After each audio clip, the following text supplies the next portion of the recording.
Hello friends, Heidi here from Rain Country.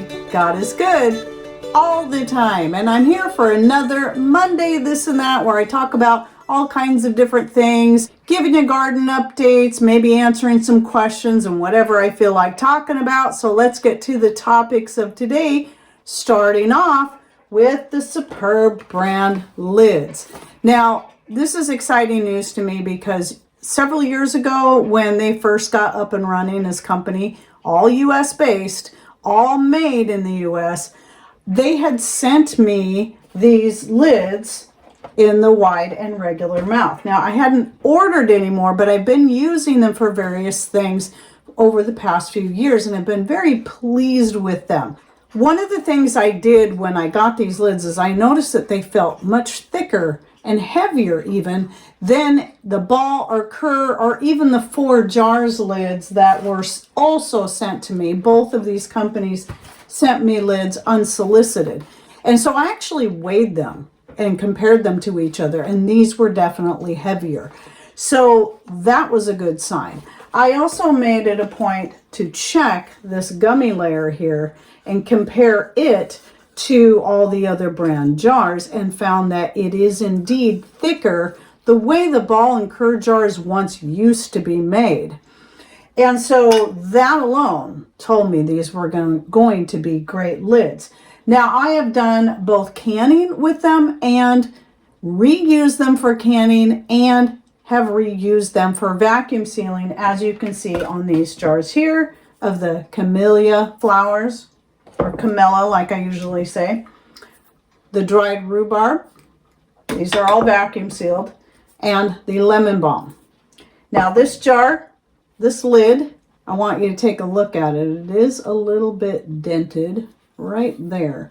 Now I did vacuum seal it last night just to make sure it was going to work, but I just started filling up this jar with peppermint from this year, so I had to open it up and add some more peppermint to it, so it's no longer vacuum sealed. But I mostly was checking it because here's one of the tricks about the lids is if you want to reuse them for vacuum sealing or canning at all, especially vacuum sealing, it's best if you just go a little bit slower when you go to open them, because these seal so much better than any other lid. It takes a little bit more effort to open them up. So if you're in a habit of opening them and then they just come right off with your jar opener, like this really old one that you'll see right here is what I use to open my jars, you just got to go a little bit slower. Don't try to force it too hard or you can cause the lid to bend and then it might not be reusable. But ever since I learned to take a little bit more care, I haven't had any issues with vacuum sealing, and the vacuum sealed lids hold their seal so much better than the ball or cur lids like some of the ones that you'll see back here. Now here's the really great news, the exciting news, is that after a long wait, Superb has set up an affiliate program, which means now I am an official affiliate for Superb, and that also means, this is good news for you and for me, that not only can I make a commission, which really helps us out, of the sales when you go through my personalized link, you can also get 20% off of your order when you go through that link. And next to Shepherd's Crook, that is one of the biggest percentages that most affiliates will offer. So that was very, very cool.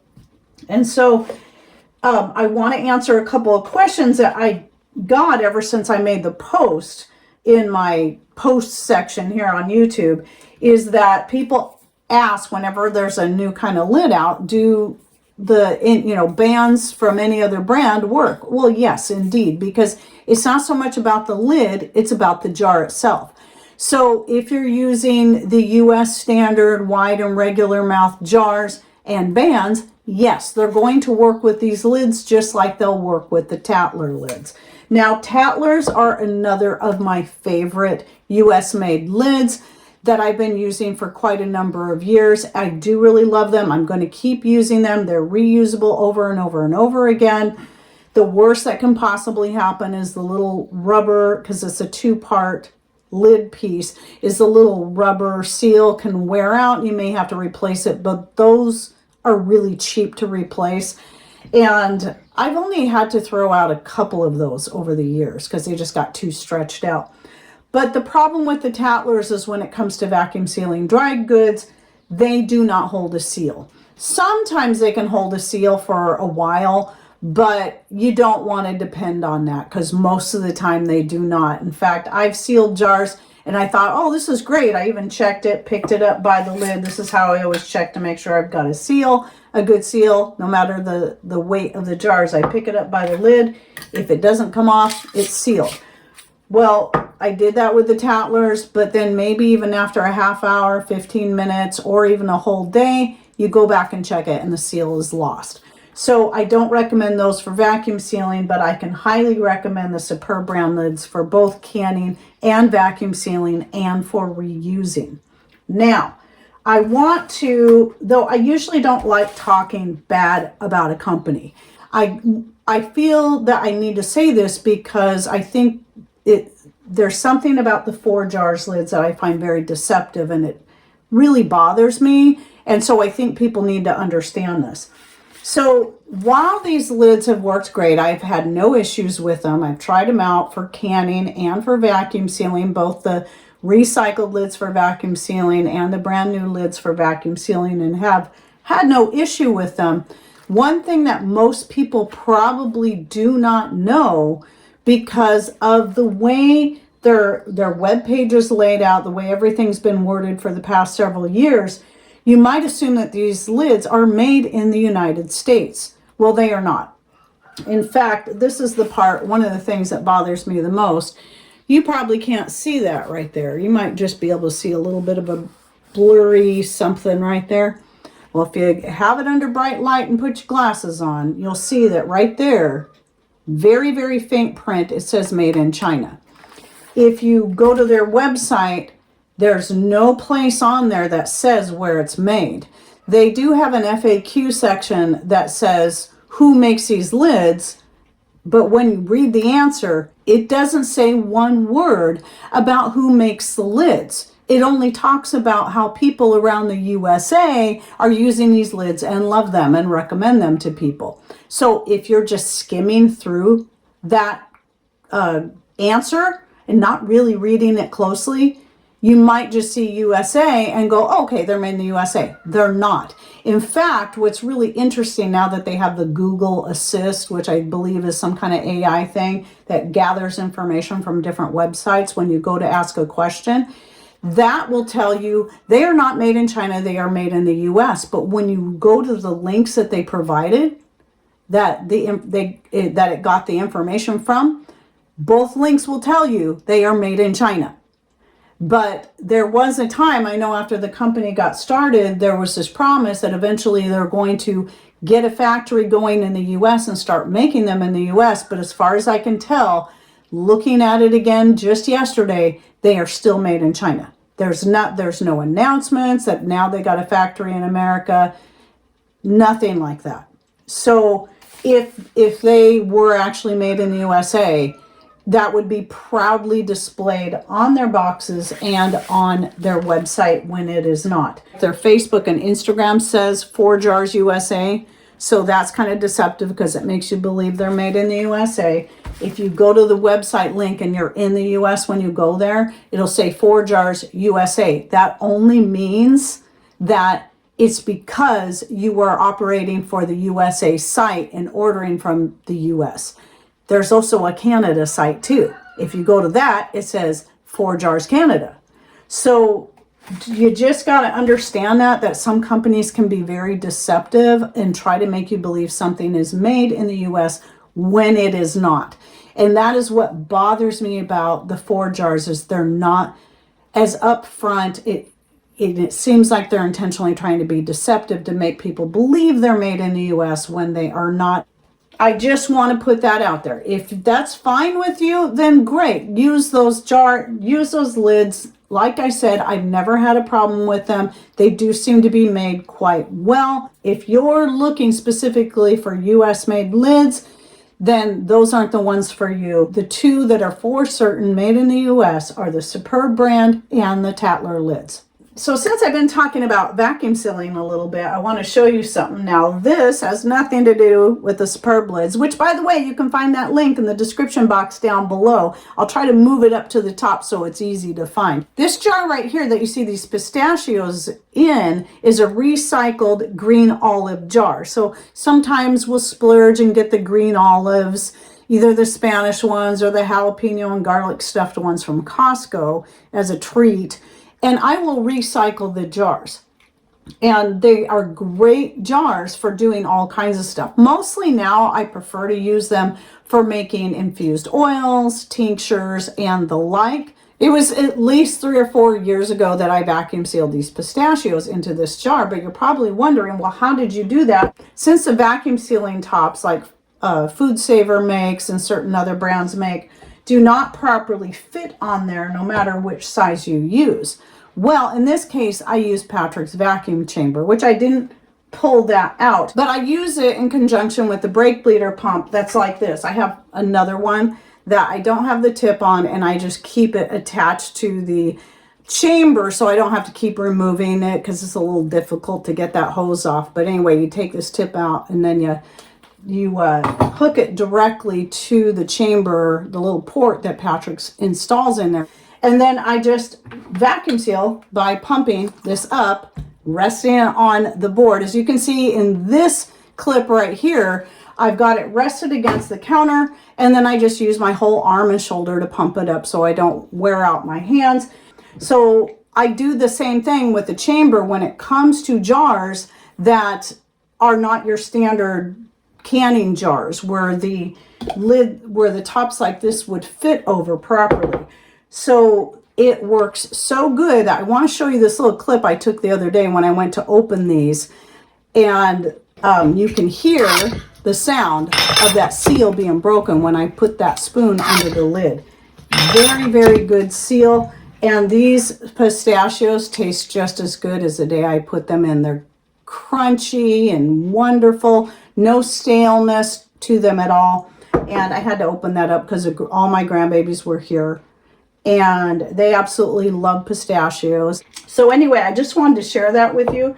So if you're interested in Patrick's vacuum chambers, he is currently still making them, and we are still selling them. You can always email me at raincountryhomestead@gmail.com. Since I shut down my Etsy store a few years ago, done with Etsy, I just sell directly to the customer now. And when you email me, just ask for a product list and I'll send that whole list. It's got ordering instructions, and it also provides a link to the video I have on how to use the vacuum chamber, which I'll also put that link down below, plus some of our other products, you know, like my skin cream, my herb seeds, and so on. Okay, now I want to give you an update on the rhododendron flowers. I'm still doing more research, but one of the things I found, if you watched my last week's video, which I'll link to down below, from what I understand, it's the leaves that are toxic. The flowers themselves are not, but the nectar is the toxic part. That is why you'll hear about people getting sick from honey that is made from rhododendron flowers. It's the nectar that is toxic. So when I went to dehydrate these flowers and then made this infused oil, because the rhododendron flowers are very good for skin, I decided instead of mixing a bunch of herbs together, I wanted to try the rhododendron flowers by themselves and just did a small jar. So I'm going to try to make a salve out of that, and then after I let it infuse for a couple months and just see how it works, just more out of curiosity than anything.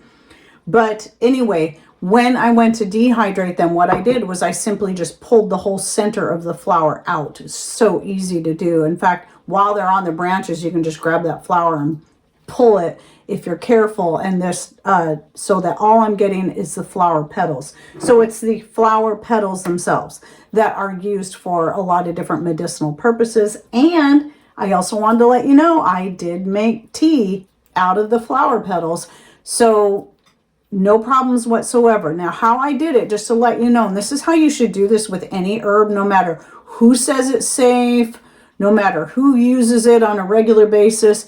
You never know how something's going to react to you or how you're going to react to anything. So what I did was I took one of the flowers with the center removed and put it in a mug and then poured some hot tea that I already had made over the top and let it steep.